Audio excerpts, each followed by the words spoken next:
ഇന്ന് ഉണ്ടാക്കാൻ പോകുന്നത് പെപ്പർ ചിക്കൻ ആണ്. നമ്മളിപ്പോൾ ചിക്കൻ എടുത്ത് കഴുകി വൃത്തിയാക്കി വെച്ചിട്ടുണ്ട്. ഇതിപ്പോൾ നാടൻ കോഴിയല്ല, വെള്ളക്കോഴിയാണ്. കഴുകിയതിന് ശേഷം 1 കിലോ ചിക്കൻ ഇപ്പോൾ നമ്മുടെ കയ്യിലുണ്ട്. ഇനി നമുക്ക് എല്ലാം കൂടെ മസാലയൊക്കെ ചേർത്ത് പുരട്ടി എടുക്കണം. അപ്പോൾ അതിനുവേണ്ടി നമ്മളൊരു പാത്രത്തിലേക്ക് ഇതെല്ലാം കൂടി തട്ടി കൊടുക്കാം. നമ്മളിപ്പോൾ 1 ടീസ്പൂൺ ഗരം മസാല ചേർത്ത് കൊടുത്തു, 1 ടീസ്പൂൺ കുരുമുളക് പൊടിയും ചേർത്ത് കൊടുത്തു.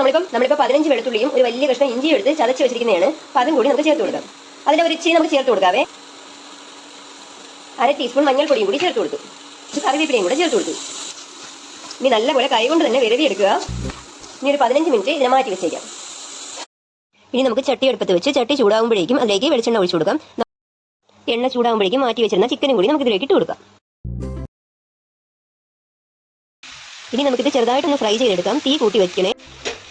ഇനി ഇത് നമുക്ക് മറിച്ചിട്ട് കൊടുക്കാം.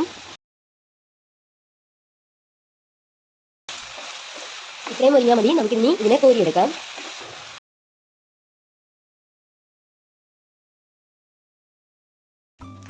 എല്ലാ ചിക്കനും കോരിയെടുത്ത് കഴിഞ്ഞു. ഇനി ഇത് നമുക്ക് മാറ്റി വെച്ചേക്കാം. ഇനി ഇതേ എണ്ണയിലേക്ക് തന്നെ നമുക്ക് സവാള ചേർത്ത് കൊടുക്കാം. നമ്മളിപ്പോൾ 4 സവാളയാണ് അരിഞ്ഞു വെച്ചിരിക്കുന്നത്. ചെറിയ സവാളയാണ് 4 എണ്ണം. വലുതാണെങ്കിൽ നിങ്ങൾ 3 എങ്ങാനും എടുത്താൽ മതി. അതുകൂടി ചേർത്ത് കൊടുക്കാം. അതും കൂടി ചേർത്ത് നല്ലപോലെ വഴറ്റി കൊടുക്കുക. നമുക്ക് കൂട്ടിന് ആവശ്യമായിട്ടുള്ള ഉപ്പ് ചേർത്ത് കൊടുക്കാം. നമ്മൾ ഈ ഒരു സമയം നമുക്ക് നേരത്തെ മാറ്റി വെച്ചിരുന്ന ബാലൻസ് ഉള്ള ഇഞ്ചിയും വെളുത്തുള്ളിയും കൂടി ചേർത്ത് കൊടുക്കാം. അതും കൂടി ചേർത്ത് നല്ലപോലെ വഴറ്റിയെടുക്കുക. ഈ ഒരു സമയം 4 പച്ചമുളക് ചെറുതായിട്ട് അരിഞ്ഞു വെച്ചിരിക്കുന്നതാണ്. അതും കൂടി നമുക്ക് ഇതിലേക്ക് ചേർത്ത് കൊടുക്കാം. അതും കൂടി ചേർത്ത് നല്ലപോലെ വഴറ്റിയെടുക്കുക. ഈ ഒരു സമയം നമ്മൾ വലുതും ചെറുതുമായിട്ട് ഒരു 4 തക്കാളി എടുത്തിട്ടുണ്ട്. ഇത് നമുക്ക് അരിഞ്ഞിട്ട് വരാം. പോലെ വഴന്ന് വന്നിട്ടുണ്ട്. ഈ ഒരു സമയം നമുക്ക് ഇനി പൊടികൾ ചേർത്ത് കൊടുക്കാം. 1/4 ടീസ്പൂൺ മഞ്ഞൾപ്പൊടി ചേർത്ത് കൊടുക്കാം. 1 ടേബിൾ സ്പൂൺ കാശ്മീരി മുളക് പൊടി. സാധാരണ മുളക് പൊടിയാണെങ്കിൽ ഇതിനേക്കാളും കുറവിട്ടാൽ മതി.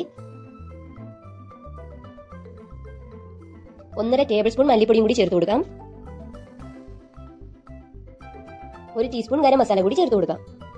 ഇനി നല്ലപോലെ മിക്സ് ചെയ്ത് ഇതിന്റെ പച്ചമണം മുഴുവൻ മാറ്റിയെടുക്കുക. പൊടികളുടെ പച്ചമണമൊക്കെ മാറിയിട്ടുണ്ട്. ഈ ഒരു സമയം നമ്മൾ അരിഞ്ഞു വെച്ചിരിക്കുന്ന തക്കാളി കൂടി ചേർത്ത് കൊടുത്ത് നല്ലപോലെ വഴറ്റിയെടുക്കുക. തക്കാളി എല്ലാം വഴന്നു വന്നിട്ടുണ്ട്. ഈ ഒരു സമയം നമുക്ക് ഇതിനെ ഇനി കുക്കറിലേക്ക് മാറ്റി കൊടുക്കാം. കുക്കറിലിട്ട് ഒരിക്കൽ കൂടെ വഴറ്റിയെടുക്കുക.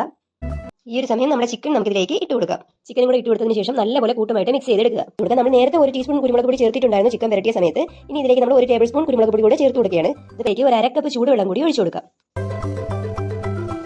ഒഴിച്ച വെള്ളമെല്ലാം തിളച്ച് വന്നിട്ടുണ്ട്. ഈ ഒരു സമയം നമുക്ക് കുക്കർ അടച്ചു വയ്ക്കാം. വെള്ളം നല്ല കുറവായിട്ടാണ് ഇപ്പോൾ കിടക്കുന്നത്. അപ്പോൾ ലോ ഫ്ലെയിമിൽ ഇട്ടാൽ മതി.